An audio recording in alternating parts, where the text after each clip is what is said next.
Judge approves $500 million settlement in Loblaw, George Weston bread price fixing case.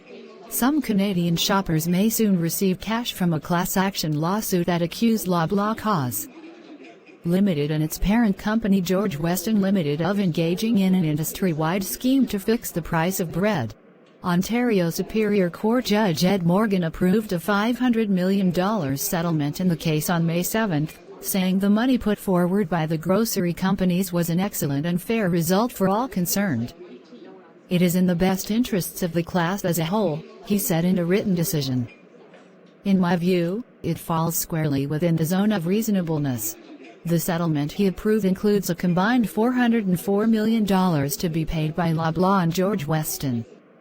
The remaining $96 million is accounted for through a gift card program Loblaw began in 2018 and ran through 2019 in hopes of making amends with customers who paid about $1.50 more per loaf of bread.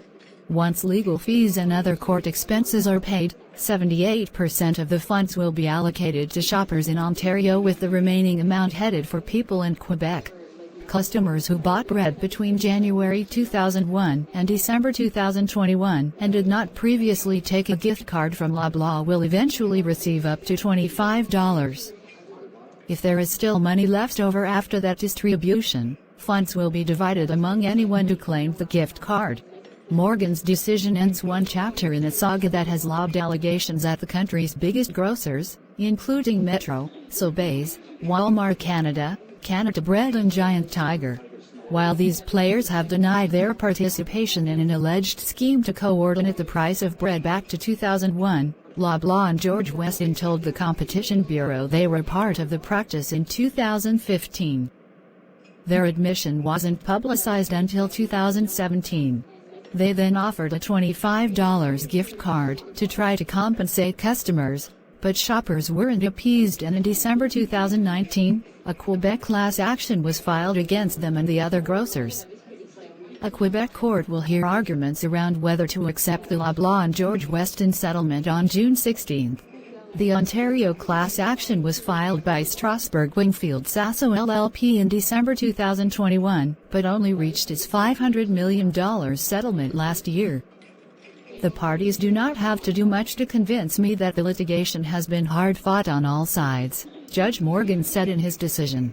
Asked for comment on the settlement's approval, Loblaw spokesperson Catherine Thomas pointed the Canadian press to a 2024 statement that said, "We sincerely apologize for involvement in the arrangement and have taken a number of steps since that time to ensure this doesn't happen again.